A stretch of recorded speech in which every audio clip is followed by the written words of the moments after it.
Alright. Donc, les gens qui étaient là hier, vous savez de quoi qu'on a parlé, mais je fais un court résumé de cette matière-là pour ceux qui l'auraient pas entendu ou qui ont besoin d'avoir un refresh, parce que moi, j'adore avoir des refreshs ou juste de me faire des petits résumés.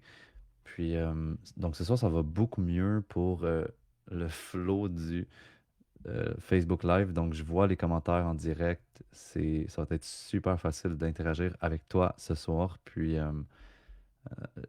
c'est beaucoup plus fluide que hier. Hier, c'était dans l'apprentissage de mon côté. Mais tu vas voir que ce soir, c'est plus fluide. Donc, la journée 1, qui était la première étape, la première base qu'on mettait par rapport à la formation de 5 jours, c'était retrouver le lien avec ta respiration pour, en fait, t'amener à prendre conscience de la première règle de chacun de mes breathwork qui est écoute-toi. Donc, c'est super normal si tu as pris conscience que tu respirais pas super bien. Il y a des zones, par exemple, comme le thorax ou l'abdomen ou les clavicules, que tu as plus de la misère et que tu n'arrives pas nécessairement à ressentir. C'est vraiment super normal. C'est des bonnes prises de conscience parce que la première étape, c'est d'être capable de t'observer toi-même, de prendre conscience sont où tes points forts puis sont où tes points à travailler. Donc, journée 1, retrouver le lien avec ta respiration. La règle numéro 1, c'est écoute-toi. On veut sortir du pilote automatique, de notre pattern respiratoire automatique pour commencer à avoir une influence sur lui et aussi utiliser notre respiration pour entrer dans ce que moi j'appelle la zone. Donc, la zone, c'est la zone qui va te permettre de être plus présent à toi, d'être dans le moment présent et d'avoir ou de trouver tes propres réponses, d'aller à l'intérieur de toi, donc dans cette zone-là, pour pouvoir te ressentir, t'écouter et entendre les 4 voix qu'on va parler aujourd'hui. Fait que, petit spoiler, on va parler de 4 façons de s'entendre, de s'écouter, 4 conseillers intérieurs, souvent comme je les appelle. On a parlé hier des 3 niveaux de respiration qui est le ventre, le thorax et la clavicule. Et ça va me permettre de répondre à une des questions dans le chat qui est c'est c'est quoi que je veux dire quand je parle de l'arrière? Donc, pour essayer de mettre un peu plus de clarté là-dessus, on a 3 zones au niveau de notre système respiratoire dans lesquelles on peut respirer. Si on y va par la plus basse, peut-être que tu ne le vois pas, mais tu sais, j'ai ma main sur mon ventre, mon abdomen. Donc, la zone ventrale, ça c'est au niveau de ton ventre. On a aussi la zone thoracique qui est l'endroit où c'est qu'on a nos côtes. Donc, toute la cage thoracique, c'est cette zone-là dans laquelle on peut respirer, donc la zone numéro 2. La zone numéro 3, c'est la zone claviculaire, c'est le haut de notre système respiratoire. Qu'est-ce que je veux dire quand je dis à l'arrière? Peut-être que tu te souviens quand tu étais jeune et que tu allais voir le médecin, puis là, il prenait le stéthoscope, puis il écoutait tes poumons à l'avant, puis il écoutait ton cœur, il écoutait aussi tes poumons. Moi, j'y étais, on dirait souvent parce que j'avais des pneumonies puis des bronchites. Fait que souvent, il mettait le stéthoscope sur mon thorax et il venait aussi à l'arrière de mon thorax. Et qu'est-ce que je veux dire à l'arrière? C'est vraiment quand tu te tournes et que on est au niveau de proche de tes omoplates et en dessous de tes omoplates, il y a du mouvement possible à cet endroit-là aussi pour pouvoir respirer. Puis là, c'est justement cette conversation-là que j'ai eue avec certaines personnes aujourd'hui en message Messenger, comme comment qu'on respire en arrière, comment qu'on travaille ça, cette partie-là arrière de notre système respiratoire. Et c'est là que j'ai repensé au fameux e-book que j'avais écrit il y a quelque temps et que je donnais gratuitement aux gens qui s'étaient inscrits sur mon infolette. Puis là, je me suis dit, pourquoi pas vous l'envoyer à tout le monde qui se sont inscrits à cette formation-là de 5 jours, vous l'envoyer après le webinaire pour que tu puisses faire les étirements qui vont pouvoir t'aider à faire plus d'espace dans ta cage thoracique et te permettre de respirer autant à l'avant que sur le côté que à l'arrière. Fait que si tu es content de recevoir le e-book ce soir, fais un petit coucou dans le chat, mais peu importe, je te l'envoie pareil. Tu vas voir ce e-book-là, il y a plusieurs pages, là, peut-être une vingtaine, peut-être 25 pages. Puis c'est à la fin complètement qu'il il y a les exercices pour travailler la mobilité de ta cage thoracique.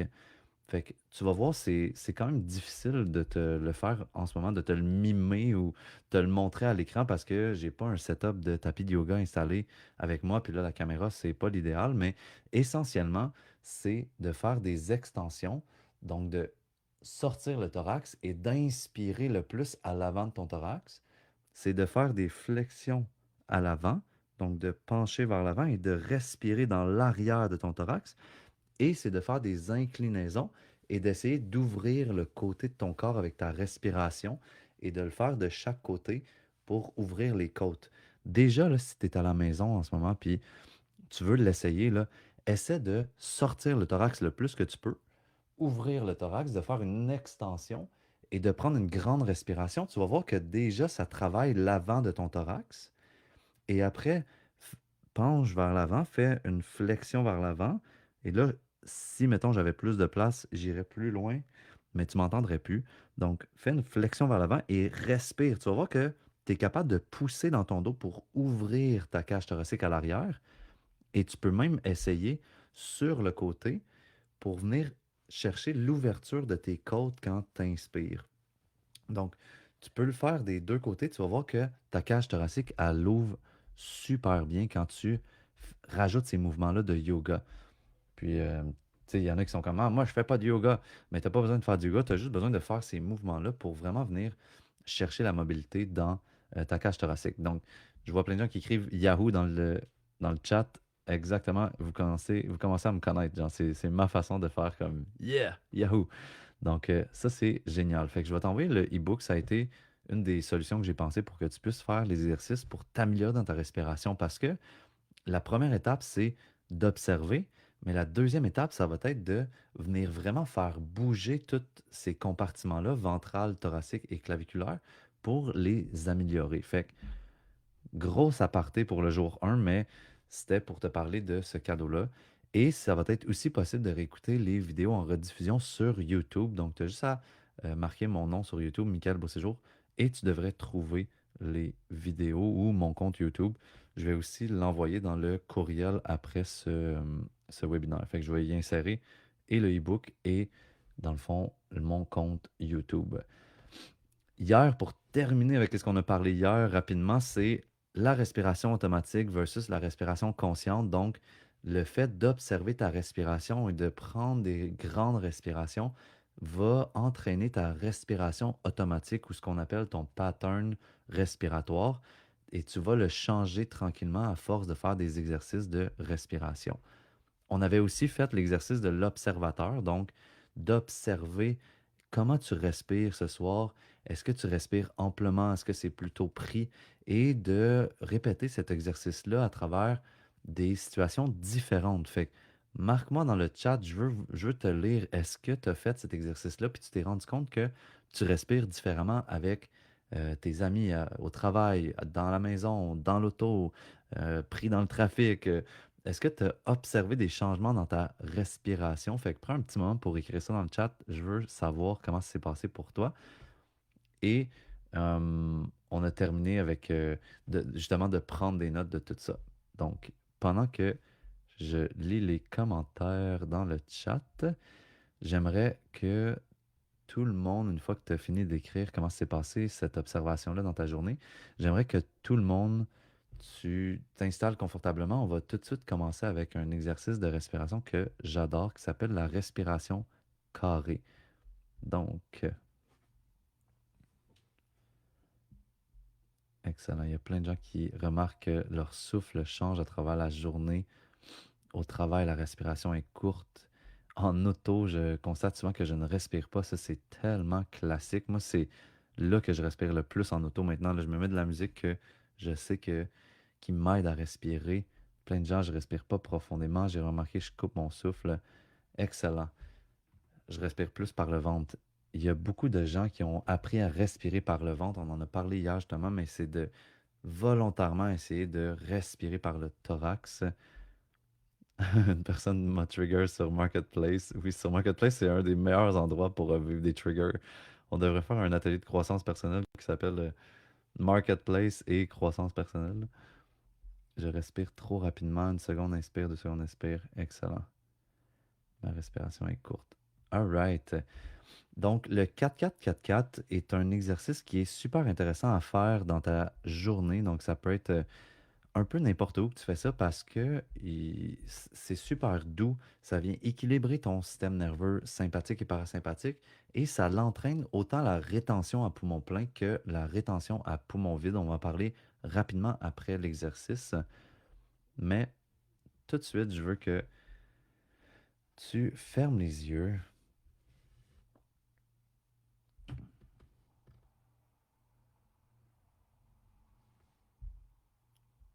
Ferme les yeux et prends une posture qui est confortable.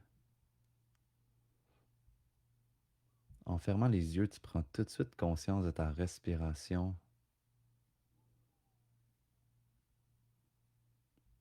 du mouvement peut-être de tes poumons, de ton ventre, l'air qui entre et l'air qui sort.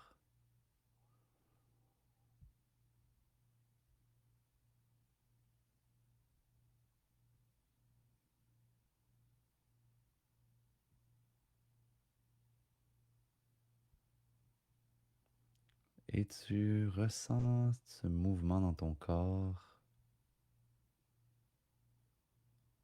Tu l'observes sans le juger, sans le critiquer. Et à chaque expiration, tu essaies de te détendre un peu plus, de relaxer ton corps, relaxer tes épaules, relaxer ton visage.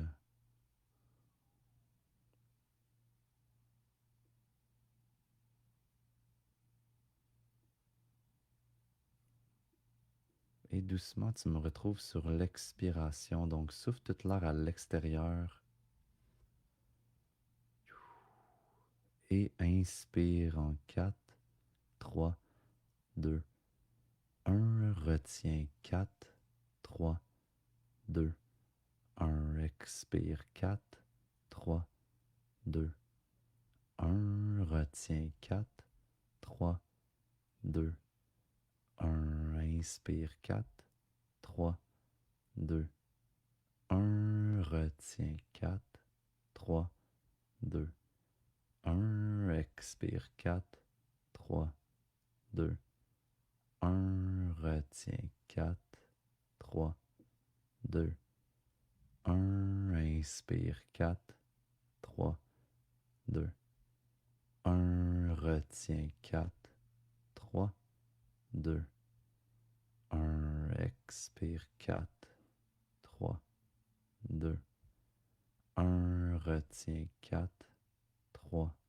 2, 1. Inspire 4, 3, 2, 1. Retiens 4, 3, 2, 1. Expire 4, 3, 2, 1. Retiens 4, 3, 2, 1. Inspire 4, 3, 2, 1. Retiens 4, 3, 2, 1. Expire 4, 3, 2, 1. Retiens 4, 3, 2, 1. Inspire 4. On le fait une dernière fois. 2, 1. Retiens 4, 3, 2, 1. Expire 4, 3, 2, 1. Retiens 4, 3, 2, 1. Reste ici les yeux fermés. Et reviens à ta respiration normale, reviens à tes sensations. Et prends conscience de ton état maintenant qu'on a respiré comme ça, qu'on a pris un moment avec soi-même.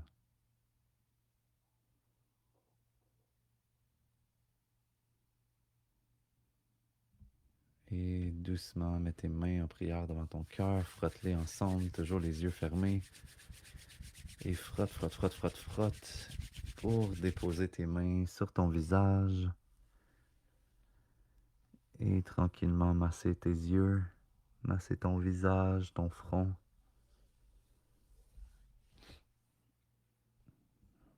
Et prendre un petit moment juste pour écrire comment tu te sens dans cet exercice qui s'appelle la respiration carrée. Donc, ça fait vraiment du bien habituellement. Ça calme, ça recentre. Puis il y a plein de raisons pourquoi ça recentre.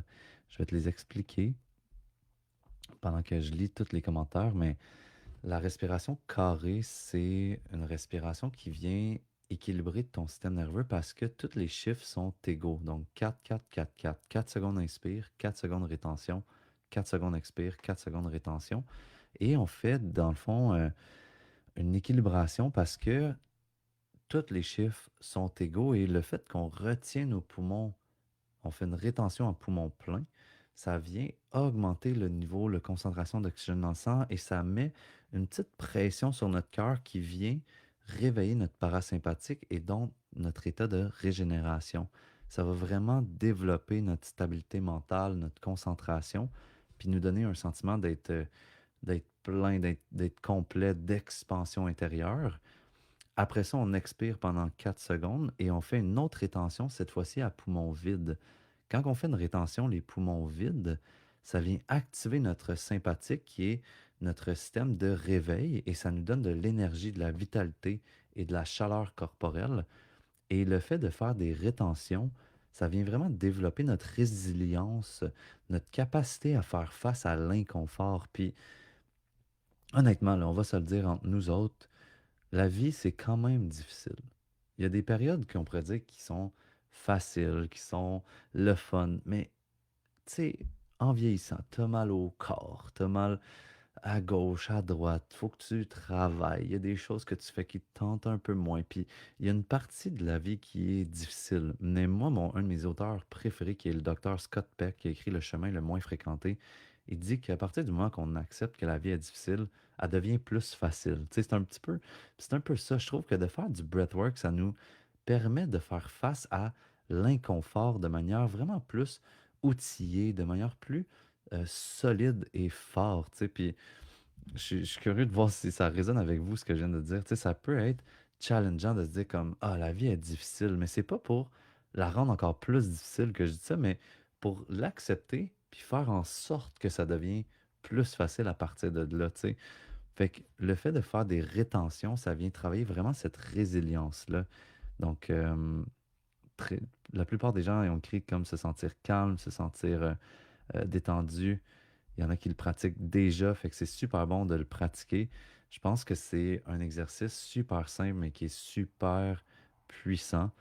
Euh, donc, vraiment super intéressant. Fait que pour aujourd'hui, c'était l'exercice de respiration que j'introduis, donc le 4-4-4-4. Rappelle-toi que c'est tout pour t'amener à créer ta propre routine de breathwork ou t'amener à créer une routine de breathwork pour quelqu'un d'autre. Donc, il te faut plein d'outils et il faut que tu comprennes ces outils-là. Et moi, je trouve que on les comprend vraiment plus quand on les expérimente. C'est pour ça que c'est super important pour moi de te faire vivre des expériences et pas juste te dire comme le breathwork, c'est bon, tu sais. Mais bonne question, est-ce qu'on peut respirer par le nez, par la bouche ou... euh, ex- excellente question. Honnêtement, quand on fait ce genre d'exercice, c'est mieux par le nez, mais si tu es congestionné, tu peux respirer par la bouche. Mais idéalement, c'est le genre d'exercice par le nez parce que ça te permet de mieux contrôler ton 4-4-4-4. Et tu peux même t'amuser à te rendre à 5-5-5-5, 6-6-6-6, 7-7, 8, peu importe, mais d'essayer de jouer avec les chiffres aussi. Donc, aujourd'hui, le thème, c'est de s'écouter. Et là, une fois on s'est observé, moi, je veux qu'on s'écoute et qu'on écoute les voix à l'intérieur de nous. Aujourd'hui, on va en sortir quatre principales. Donc, avant de finir ça, je veux juste répondre à une question dans le chat qui est super importante. Le breathwork, je croyais que c'était par la bouche. Non, il y a du breathwork. Le breathwork, tu sais, c'est le travail du souffle, donc ça peut se faire par le nez, par la bouche. Il y a des sortes de breathwork, par exemple, le rebirthing breathwork, le holotropic breathwork, qui eux vont être plus intenses. Et là, dans des séances plus intenses de 1 heure, on va faire des respirations seulement par la bouche pour avoir une expérience plus intense. Mais le breathwork, c'est autant les pranayamas en yoga que les exercices comme la cohérence cardiaque qui se fait euh, inspire, expire par le nez. Fait que le travail de la respiration se fait autant par la bouche que par le nez, mais il y a certaines formes de breathwork qui vont se faire exclusivement par la bouche. Donc, ce soir, on se concentre sur écouter les quatre conseillers intérieurs qu'on a qui vont nous parler et de faire la différence entre ces quatre-là. Donc, je vais t'envoyer un résumé et sur mon site web, il y a aussi un article de blog qui est super intéressant. Je vais l'écrire dans le chat tout de suite, mais juste pour que tu l'ailles, mais que j'ai appelé Je pense, je crois, je sens et je ressens. Donc, on va beaucoup parler de ces quatre euh, structures-là et donc, ça va t'amener de la clarté parce que il y a beaucoup de gens qui utilisent le je pense, le je sens de manière détournée et pas super précise. Et quand que on se guide soi-même un breathwork ou qu'on guide un breathwork à quelqu'un, c'est important de bien comprendre qu'est-ce que la personne a vu. Parce que tu vas voir, il y a plein de choses camouflées ou de façons de parler qui sont pas super bien dit. Donc, on commence. Tout ça, c'est basé sur l'article que je t'ai mis dans le chat, que je vais aussi t'envoyer dans le courriel de résumé par la suite. Mais le but, c'est de démêler tout ça. Qu'est-ce que le je pense? Le je pense, c'est le langage du mental. Et crois-moi, je suis un énorme fan du mental. Je pense que ça nous aide à être structuré, à organiser notre vie. C'est un super bon allié quand que lui est au service de nous et non le contraire quand que nous, on est au service du mental et que là, on se fait avoir par toutes nos pensées. Ça, c'est un peu moins bon. Et là, c'est pour ça qu'il faut le réentraîner et le ramener comme un outil, comme un allié et non comme le maître de notre existence. Je ne sais pas si tu me suis, mais il y en a plein qui sont pris dans leur tête, que ce soit à cause de plein de pensées qui vont dans tous les sens puis ils n'arrivent pas à le contrôler. Mais dans ce temps-là, on vit au dépens de notre mental et non le mental qui est comme outil. Donc, le je pense, c'est l'analyse, la logique, les déductions. C'est lui qui va te dire des conclusions ou des résumés de tous les autres conseillers parce que c'est lui qui dit des phrases claires dans ta tête.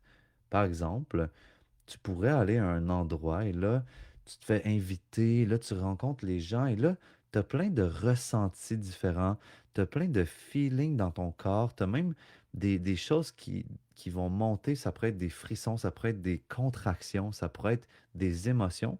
Et là, ton mental analyse tout ça et te dit, hey, je pense pas que c'est une bonne idée, qu'est-ce que tu es en train de faire ce soir. Hop, je crois qu'il y a eu un petit bug. Juste m'écrire dans le chat si vous êtes encore là.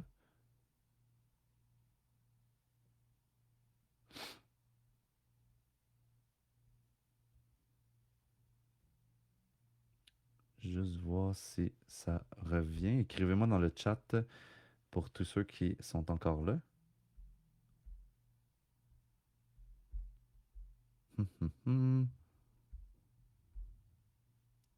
OK, c'est buggé, mais ça l'a revenu. Parfait. Donc, il y en a que ça n'a pas buggé. Moi, j'ai une petite façon de me valider, puis là, il y a eu un petit bug pour certaines personnes. Fait que parfait. Donc, le mental, c'est lui qui va venir résumer toutes ces informations-là pour te donner une phrase claire qui va t'aligner par la suite. Fait que le mental, il est là pour planifier, organiser, structurer, mais on ne peut pas juste rester pris dans le je pense parce que sinon, c'est aussi une sorte de contrôle, puis on perd un peu de tous les autres pouvoirs qu'on a à l'intérieur de nous. Fait que le je pense est très puissant.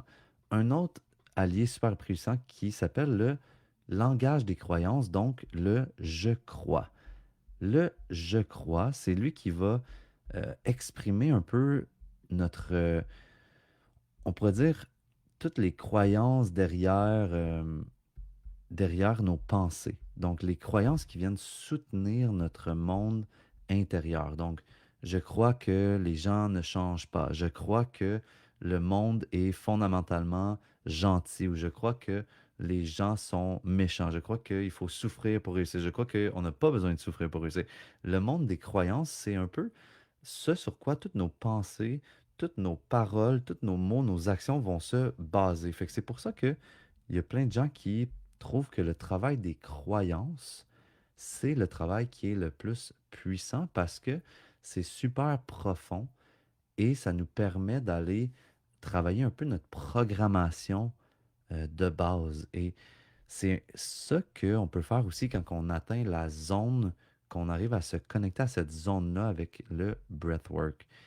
Dans le breathwork, on arrive à vraiment comme aller assez profondément pour aller travailler ce système de croyances-là qui souvent nous limite. Fait que, donc, important à prendre conscience de notre système de croyances. Donc, quand on dit je crois que, souvent ça résume une croyance par rapport à un élément donné, par exemple par rapport aux gens ou par rapport à soi-même ou par rapport à la société. Et le système de croyance va venir énormément influencer nos habitudes, nos pensées et même la façon qu'on va vivre notre vie. Donc ça, c'est super intéressant.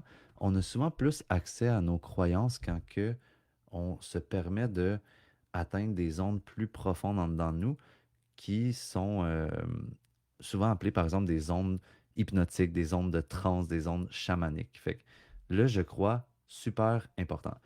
Maintenant, les deux prochains, c'est souvent ceux qu'on se mélange le plus, ceux qui sont les moins bien utilisés. Le je sens et le je ressens. Le je sens, qu'est-ce que ça veut dire je sens? C'est quelque chose que tu sens dans ton corps ou que c'est ton intuition qui te parle. Donc, on va parler souvent d'un ressenti corporel ou une perception intuitive. Donc, c'est pas une émotion, c'est pas une pensée, mais c'est une sensation interne. Donc, comme une tension, un frisson, une chaleur, un élément, par exemple, comme une contraction ou une expansion, c'est le corps qui va te parler avant même que le mental comprenne. Donc ça, c'est grâce à tous nos récepteurs qu'on a à l'intérieur de nous. Tu sais, ça peut être un frisson qu'on ressent au niveau de la peau. Ça peut être quelque chose qu'on va ressentir dans notre respiration, mais c'est pas quelque chose de clair. Par exemple, on pourrait sentir une boule dans la gorge, une boule dans l'estomac. On pourrait sentir une agitation dans les jambes. Tout ça, c'est des indications, des façons que ton corps essaie de te parler, essaie de t'amener à ressentir quelque chose pour que tu l'analyses puis que tu en prennes une conclusion. Donc, c'est des sentis au niveau de tes perceptions physiques. Fait que ça, plus qu'on arrive à être en connexion avec son corps, plus qu'on arrive à ressentir son corps, plus que on entend ces messages-là qui nous envoient. Parce qu'il y a plein de gens que j'ai rencontrés en breathwork, que j'ai guidés dans des séances intérieures, qui m'ont dit, moi, je ressens rien à partir de la gorge jusqu'en bas. Je, je sens rien. J'entends juste ma tête, je sens mon visage, puis le reste, c'est comme, c'est soit une grosse pression ou aucune sensation, tu sais. Puis ça, tu vas le voir aussi si des fois tu vas guider des breathwork à des gens. Il- Les gens, il y a plein de gens qui disent qu'ils ne ressentent rien. Souvent, c'est faux. Souvent, c'est comme un raccourci ou comme tu leur demandes, OK, quand t'as froid dehors, tu sens-tu? Les gens sont comme, ah ben oui, je sens le froid. Puis quand t'as chaud, ah oui, je sens la chaleur aussi. Ah, OK. Est-ce que tu sens des fois des petits picotements dans tes jambes? Ah oui, je sens des petits picotements aussi dans mes jambes. Puis les gens, ils finissent par ressentir un petit peu plus comme euh, de sensations à force de se pratiquer, puis à force de comme leur poser des questions de clarification, tu sais. Mais c'est un des trucs qui se travaille énormément conjointement à la respiration. Habituellement, plus qu'on pratique d'exercices de respiration, plus que ce ressenti devient facile, devient, on pourrait dire, naturel. Donc, le senti, donc je sens que c'est un sentiment d'une sensation dans son corps. Par exemple, je sens une tension dans ma poitrine quand on parle de ce sujet-là. Je sens que mon énergie baisse. Je sens un élan en moi quand tu me proposes ça. Je sens une, quelque chose, des picotements. Je sens une vibration dans mon corps quand tu me dis ce que tu es en train de me dire. Tu sais, fait que, important de euh, faire la différence entre tous ces ressentis-là. Donc, quand que, oui, notre visage devient rouge, c'est un senti, c'est quelque chose qui se passe dans notre corps. Donc, vraiment important de faire la différence entre ça. Qu'est-ce qui est un faux ressenti? Dans un faux senti, c'est je sens que tu ne m'écoutes pas. Donc, je sens que tu ne m'écoutes pas, c'est une interprétation et c'est là qu'il faut faire attention. Je sens que tu es fermé. Non, je sens une tension dans moi, je sens une contraction dans moi, je sens de l'agitation dans mon corps quand tu ne me regardes pas. Tu sais, il y a différents sentis, je sens que tu me juges. Non, ça c'est une interprétation d'un comportement de l'autre parce que notre corps voit tous les regards de l'autre personne, voit les contractions de son visage, voit les mouvements de ses lèvres, et nous, on interprète ça, et c'est une interprétation qui est mentale. Fait que je pense que tu me juges serait vrai, contrairement à dire je sens que tu me juges. Et ça, c'est super intéressant parce que dans le monde de la croissance personnelle, dans le monde de, on pourrait dire plus ésotérique, spirituel, quand on dit je sens que, ça a souvent plus de poids, d'impact que je pense que. Parce que là, les gens vont dire comme sors de ta tête, tu sais. Puis là, tu es comme non, non, non, je pense que c'est super fort, c'est super vrai. Mais si on camoufle ça dans un je sens que, mais c'est un détournement et c'est pas une vérité, c'est pas quelque chose qui est possible de dire je sens que tu me juges ou je sens que tu ne m'écoutes pas. Tu peux sentir des choses dans ton corps et tu les interprètes comme étant telle réponse. Fait que cette nuance-là est super importante. Et là, la dernière nuance, c'est le je ressens. Donc, le je ressens, c'est des émotions. Donc, ouais, c'est une très bonne clarification, Marie-Christine. J'ai l'impression que c'est super bon. J'ai l'impression ou je pense que ça peut être dans la même catégorie. Donc, l'autre, c'est je ressens. Donc, ici, c'est le langage des émotions. C'est l'émotion à l'intérieur de toi que tu ressens. Je ressens de la colère, de la tristesse, de l'irritation, de l'impatience, de l'excitation. Et souvent, on n'a pas une, un grand vocabulaire des émotions possibles. C'est comme si on a juste appris tristesse, colère, joie, ennui. Mais il y en a tellement d'autres. Ressens de l'indifférence, je ressens de l'appréhension, je ressens de l'irritation. Il y a tellement d'émotions différentes à apprendre. Puis moi, quand j'ai commencé à les apprendre, j'ai fait comme waouh, c'est donc bien le fun d'avoir des émotions. Je pensais qu'il y en avait juste cinq, mais finalement, il y en a des centaines, tu sais. Et c'est beaucoup plus vrai d'identifier précisément ce qu'on ressent quand notre vocabulaire émotionnel est plus grand. Et c'est là que tu peux juste marquer sur Google mm, différentes émotions et là, il va t'en sortir plein. Fait que je vais te donner quelques exemples dans l'article de blog, mais entre autres, je ressens de la tristesse quand je pense à ce que j'ai perdu, je ressens de la joie. La roue des émotions, c'est super bon parce que ça va partir des émotions, on pourrait dire primaires, comme joie, tristesse, colère, euh, il y en a d'autres, mais ça va partir de ces émotions-là, puis ça va donner des variations qui sont un peu plus comme, on pourrait dire, précises, tu sais, quand on va plus loin là-dedans. Donc, le je ressens est super important pour exprimer tes émotions. Fait que, pourquoi c'est important de faire la différence entre le je pense, je crois, je sens et je ressens? C'est parce que quand on vit des breathwork ou qu'on guide des breathwork, c'est important de savoir ce que l'autre personne est en train de nous dire ou ce que nous-mêmes on est en train d'essayer de se dire. Parce que c'est bien beau fermer les yeux puis observer sa respiration. Puis là, après ça, aussi, quand on ferme les yeux, on tourne les yeux vers l'intérieur, mais on ferme aussi les oreilles pour écouter vers l'intérieur. Mais là, quand on s'écoute, il faut comprendre quelle voix nous parle en ce moment. Est-ce que c'est la voix, par exemple, du mental? Est-ce que c'est la voix des croyances, de l'intuition, des émotions? Et donc, de faire la différence entre toutes ces voix-là peut t'amener vraiment plus de précision et de clarté par rapport à ce que tu ressens, ce que tu sens et ce que tu vis à l'intérieur de toi. Donc, aujourd'hui, le devoir, le truc que tu as à faire, c'est de prendre un moment pour voir comment va ton mental, comment va ton corps physique, donc ton senti, et comment va ton ressenti, ton cœur émotionnel, et d'essayer de faire la différence entre toutes ces voix-là à l'intérieur de toi qui essaient de te parler à longueur de journée. Tu sais. Est-ce que tu arrives à les entendre, les identifier, et est-ce que tu arrives à bien les exprimer et de voir dans la prochaine journée, est-ce que des fois tu utilises un je pense quand tu devrais utiliser un je sens quand tu devrais utiliser un je ressens ou un je crois, puis de essayer de voir dans ta communication à chaque jour, est-ce que tu es clair dans qu'est-ce que tu dis? Est-ce que c'est vraiment précis?